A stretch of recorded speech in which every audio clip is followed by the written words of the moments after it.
Welcome to another Founder Wisdom Pod with Thomas D. Peterson with us today. He's founder at Refined Leadership.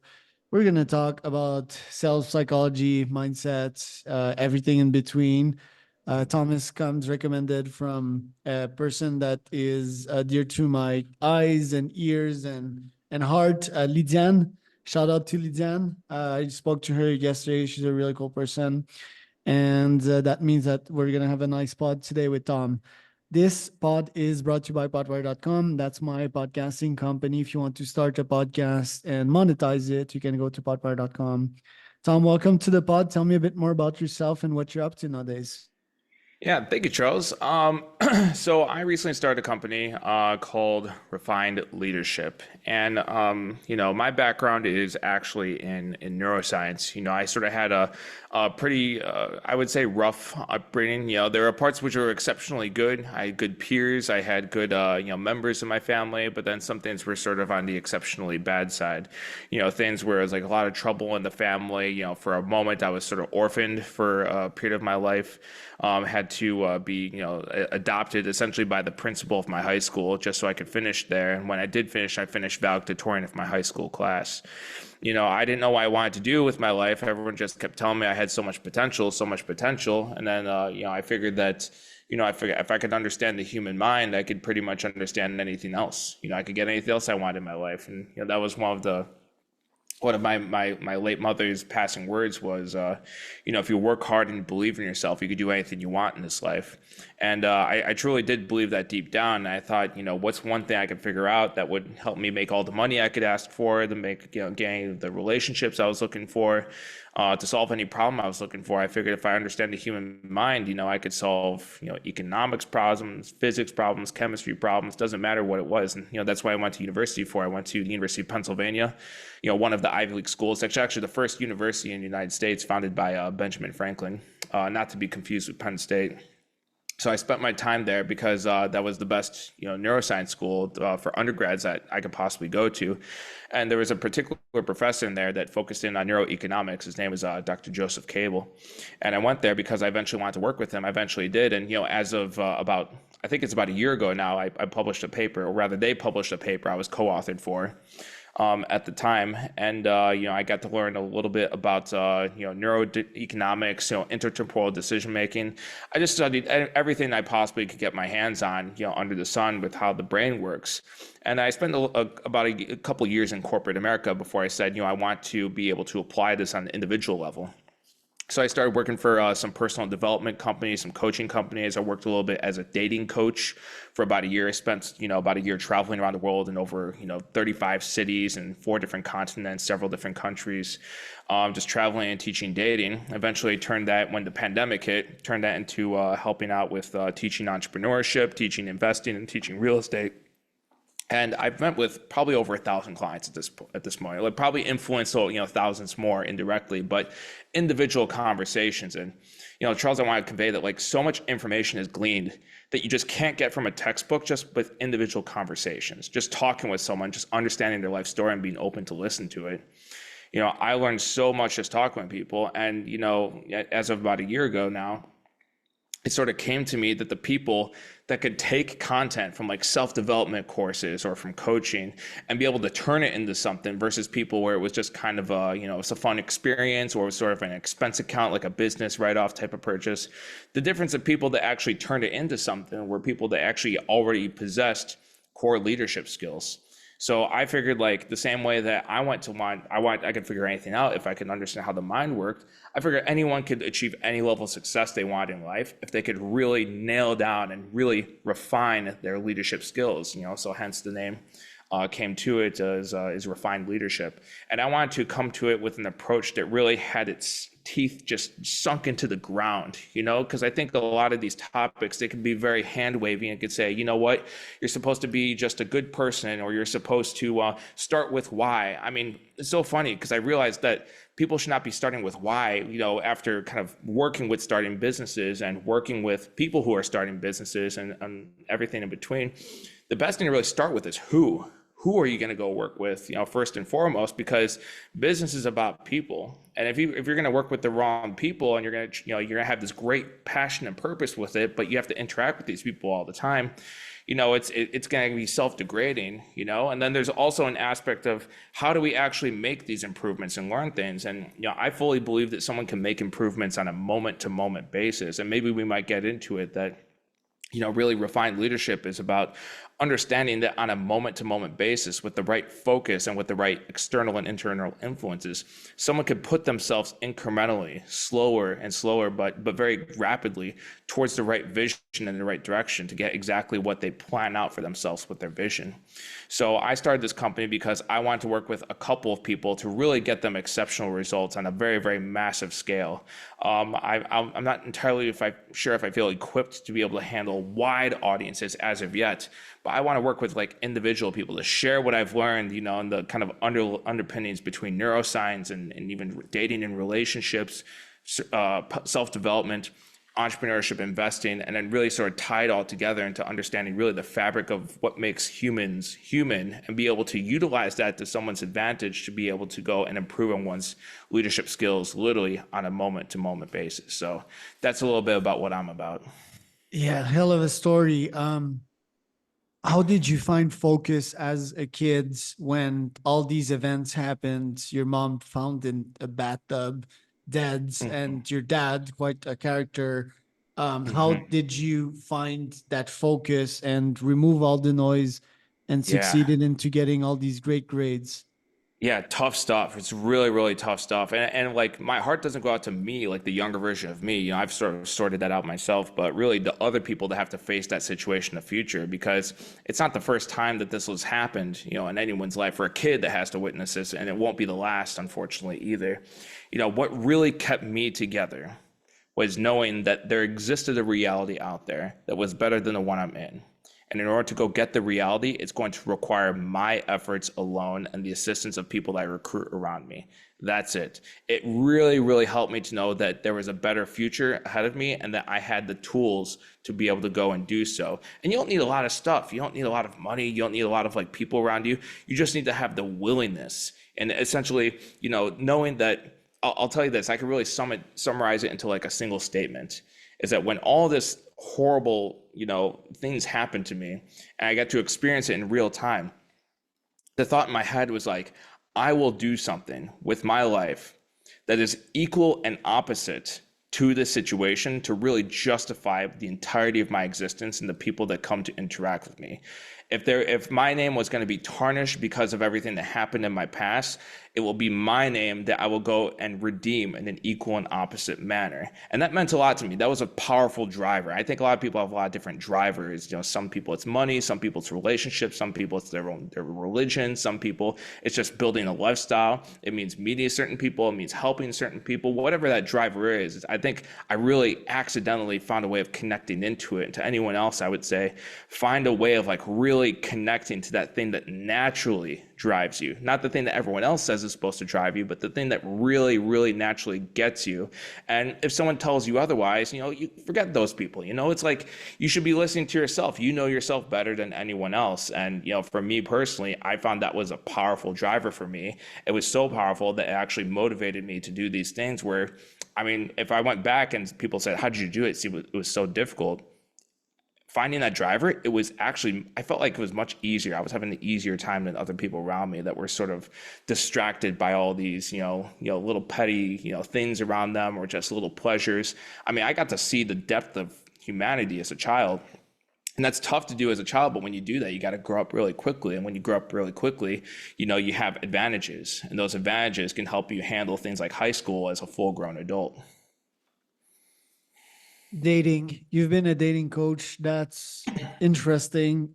At some point when I was a serial uh, Tinder conqueror, I would think of launching my own dating agency. True stuff. And I thought this was a great Mhm. business because I was really good at it. I just applied the Right. sales mindset to dating, and while I had a bunch of dates, and that was at the time that I thought that sex was pretty much life. Nowadays it's Right. more love. So what Right. did you learn your time when you were a dating coach, and nowadays with, I believe it's your wife, right?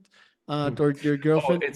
it's my girlfriend, but let's knock on wood on that one. I don't know about that, but we'll see. I don't know. She's a great woman. She's a great lady, and we have a lot of experiences together. So maybe. Right. So what's your tip to keep a relationship like healthy and flourishing? So back in the Hmm. days, the lessons to get dates for those that haven't gone on that path yet, and then to retain the one, quote unquote. Right. Right, yeah. So I mean, I think that, for every season there's an outfit, It's like I have different jackets for different occasions, and I think for every season in someone's life, there's a different piece of advice for this type of thing. For a younger guy that's just getting started in things, go crazy, take huge risks, because whatever you can mess up in your life, you're going to be able to fix it. I promise you. You have, like, you think that it's a lot looking after yourself. Imagine looking after a family. And I understand that, even having not a family of my own, but just being a part of that type of situation. If you're a younger guy and you're looking to, like, find the one, go talk to them all. It's like you're going to learn a lot of things about women just by interacting with them. I mean, when you mentioned Tinder, I used to live in, after I graduated college, I lived in India for about 7 months. And I had to play the Tinder game out there, because it's a different type of culture. You can't just go up to a woman out in those countries, because it could be very frowned upon, especially if it's in particular environments, if you will. So, but I learned so much just interacting with a lot of the women out there, just them telling stories about their culture and their country and their background. And all the time I spent as a coach traveling around, I just, like, wow, like, there's so many things which are different, but there are certain things which are the same across no matter where in the world you're going. I think it's really important to be able to talk to as many people as possible, get as many data points as possible. As far as, retaining, that individual, that one, for people that are sort of in that middle stage and maybe in the later stages, everyone's going to tell you communication is the answer. You got to be willing to communicate. I would go a step further than that. I'm going to refine upon the model, and I'm going to say, you have to be willing to say, I'm sorry, and you have to be willing to say, I forgive you. If you could say those two things, if you're willing to say those two things, anything is salvageable. Absolutely anything is salvageable. But what I look for in particular for my long-term partner, I'm looking to play the long game. Well, funny thing, there's a lot of overlap between these areas, in areas you wouldn't think to overlap in the first place, like dating and investing, for example. And I sort of came up with this adage that any problem in any industry can be solved if you could look at an adjacent industry with domain shared characteristics. And what that essentially means is, if you could look at two completely different industries, and you could look at the characteristics that are shared between them, you could actually see that maybe they solve the problem that you're looking for in a completely different area. And you just need to figure out how to apply it to the area that you have. And one thing they figured out with investing is, like, there's a long-term style of investing, then there's a short-term style of investing. The long-term style says, let me find companies which have a high return on equity and companies with a high earnings ratio. If you could go do that, all you have to do is invest in those companies and hold. And then over time, those companies tend to be extremely valuable, by which you bought them very cheaply, and then you were able to sell them very expensive, or able to earn a lot of dividends on that, which is weird, because how could you possibly predict the future based on what's going on in the present? Well, those two things happen to be good lead indicators for the future. So with dating and relationships, I look for things that would be, if I were to look for a wife, or if I were to look for the one, what are some things that are characteristic of a long-term individual, where we're going to solve 100,000 problems in the future, not just the ones right now? And sometimes those might come at odds with one another. Sometimes you meet someone and everything is passionate and hot and furious and amazing in the moment. But you have to understand that there are other investments, for example, Bitcoin's one of those things where it was like hot and furious and amazing for a moment.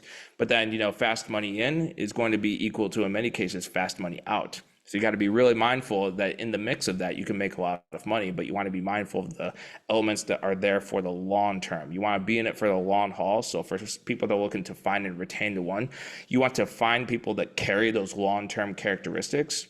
And then you yourself want to start practicing some of those long-term characteristics. There's no way I could tell you all of them in this moment, but you want to find and retain those long-term characteristics that men in long-term relationships also carry themselves. And like I have to adhere to them, and every single day I refine the model just a little bit every single day to get a little bit closer to that model. And then when I feel like I've got there, every day is just a little bit more for maintaining that model. Where do you want to scale your wealth? Because the decision I made to go on a long-term relationship and stop chasing skirts was wealth, and well, one of the good reason, right? So I could scale, so I could have stability and just stop wasting energy around, So where do you want to scale your wealth? Yeah, it's a very interesting question because the way I see wealth now is so different than what I saw as a child. Right? As a child, I used to see it as just a lot of money or a big pile of money. These days, what I see it is a measure of value to an economy. Like you could read Thomas Sowell's book, Basic Economics, which I would recommend anyone that wants to go and understand economics or even go into business. Please read Thomas Sowell's text called Basic Economics. There's a very political lean, of course, to the author, but the text is very, put, forthrightly in a good way that's very opposite to a regulated type of economy, which there are advantages to a little regulation, but I won't go into that right now. In there, he defines profit. Because the pathway to wealth is going to be profit. Your revenue is here, and then your expenses are here, and then the chunk in between those, that's your profit. If you could accumulate that profit over time, that's going to be where the wealth comes from, and you can compound that in with a variety of different income streams. But he said that profit is often misunderstood as this concept, which is just extra money for you greedy and dirty capitalists that are out there just to go take money from people and take advantage of their labor and make them slave away on your behalf. Couldn't be further from the truth, although it does happen, and then it gets a bad rap for doing so. It does happen, but that's not necessary. It just happens to be something happens sometimes. What's true is that profit from an economy standpoint is the price an economy pays to an individual for added efficiency. What that means is that if you're more efficient with doing something, you should be compensated for doing so. If you can get a job done in 10 hours where everyone else is doing it for 20 hours, you should be compensated with an additional, maybe a 5 or 10 or 20% profit surplus than what everyone else is getting, because you're getting the job and you're getting the money to come in. So that's why I see wealth as right now is like, how can I be more efficient for the position I'm looking for than anyone else that's out there? And I want to really set new standards when it comes to customer service, when it comes to helping people get a result in particular. And the measure of that is really going to be the money that I end up earning as a reflection of that. So as far as where my wealth goals are right now, I have to understand that, as a non-tech person, in one of these tech fields, it's very, very easy to become one of these multi-billionaire founders because it's a very hot and growing area. If you find yourself in the right place at the right time with the right technologies and the right people, you could be one of those people. But for me, with the industry that I'm in, I see myself kind of living inside of the 5 to 10 million area. And I say that because I want to be in the 100 million now. Of course, I like to be so valuable that people keep coming back to me for my service. But I understand realistically that, there's a particular price that people are willing to pay for, and I have to go help them go find a surplus back in return for it. Like if people decide to work for me for a year and they pay me 20K for it, that means that over the course of that year, they should at least be making 60K in surplus on top of what they're already making. Which means we have to find opportunities for efficiency and leverage in as many areas as we possibly can. And like, if I can't, then that means I'm overcharging for my service. So that means I have to bring the price down. So I'm willing to bet that there's some sweet spot where I could find that leverage, but I'm not entirely sure where that sweet spot is entirely. I don't think that I'm going to have $1 billion in my lifetime. I'm not entirely sure about that based on this particular area, unless I find a way of actually utilizing, say, AI to get there. But what I think is that I could probably live in the $5 to $10 million range, and it's probably going to be more likely because the way inflation is going, probably it's going to be in the 30 or 40 million. Based on how inflation is, but adjusted back to the present, it's probably going to be like present value of about 5 to 10 million. That's where I see. How will you accomplish that through your coaching business? Let's say 2 to 5K a month packages Mhm. at 20 to 55 clients a year. Yeah, I think a part of it is the revenue models on there can get a little fuzzy. I particularly find that like when I have large programs or when I've participated with companies that have large programs, that it's really difficult to get like that sort of leveraged result. Whereas like they pay 5K and they're earning 15K worth of value, over that period of time, and I get to keep whatever profit margin that is. It's really hard to do that for larger programs. So I like to keep it down to anywhere between 10 and 20 clients per year. I don't want to like do huge programs, at least not yet. I don't think I'm that guy. I'm someone that I know that, everyone wants to go change the world. They say, hey, let's go and change the world. But it's funny. It's also mentioned in, I think it was in Thomas Sowell's book, Basic Economics. Everyone wants to change the world. There's such a slow feedback rate. If you want to go change the whole world, the feedback coming back to what you're doing is so slow that people will spend years doing something which is actually destroying the world before they realize that they're actually helping. I think it's the same way when it comes to making money across the planet. I think that, if someone's going to realize they're actually making more losses than gains by trying to help the whole planet. In my opinion, I know that the people have very dense networks, and if I can help out my dense network, if I can find 12 people, if I can find 12 good men or women, and I could work with them very, very closely to get a very specific result over the course of 12 months, then I know those people are going to influence very powerfully the next 10 people or the next 12 or 20 people. And if I'm lucky, they'll be able to recommend me my service. And if they're lucky, they'll have time to actually go and work with me, because I do have a vast and very interesting sort of background that I don't think anyone else on the planet has. I don't know any other dating coaches who also sort of turned it into, building wealth in the areas of entrepreneurship and investing for that matter. But for people that are able to find that type of perspective here, and I want to feel confident that those people are actually going to earn the money, because I could only show them the door. I'm like Morpheus in the Matrix. I could show you the door, but they have to go walk through it. If they choose not to walk through it, that reflects poorly on me, because I chose someone that's that they had everything. They had all the ability to go do so, but they didn't do the thing. And that kind of sucks. And I have to do my part of making it as compelling and as easy and as fulfilling for them. It needs to be fulfilling for them to actually want that type of result. Because just to get the money, when they put the amount of effort into it and the work and the cortisol and the stress, they actually have to want it in a certain way. If I can't make it as fulfilling or as leveraged as possible, then I'm failing at my job. So I want to work with a very, very, very, very small group of individuals, make sure they get exceptional results. I want to keep it that way. It's like I find it to be very fulfilling to work with individuals instead of large programs. So that's that's sort of the angle I want to go take things in Yeah, particular. or So it maybe might be not that. like start a big tech company, but just using this technology to influence the masses positively, give people the OS to A/B test the information that we put Yeah. out there on this podcast, for example, communicate right, challenge ideologies, and just give them new tools, that they can A/B test in their life and then be conclude if it's conclusive or not. That seems to be the mission or the journey that I'm on, and fighting disinformation, fighting bullshit as well. All this woke stuff nowadays just pisses Oh me my off gosh. because it's like the opposite from the truth, and it's being very toxic to humanity. Past podcasts, I was talking about Greta Thunberg with another guy, and just emotions out of control. Anyway, that one's for another pod. Jordan is Jordan Peterson. Thomas, where can we find out more about you? Well, I love Jordan Peterson as well. He has a great biblical series, which I'd recommend anyone. And I'm actually going to be starting a similar series where I'm going to be going through each chapter of the Bible, in fact. And I'm going to be starting to, breaking down the leadership lessons, the self-development lessons, the communication lessons in there. But until then, all of you can find me at refinedleadership.com. That's www.refinedleadership.com. I highly recommend you go watch my YouTube video series on YouTube, also by the same name. You could go find me, Thomas D. Peterson, on YouTube. And if you see me from here and you see me on the YouTube, leave a comment. I respond to 100% of the comments. So come in and say hi.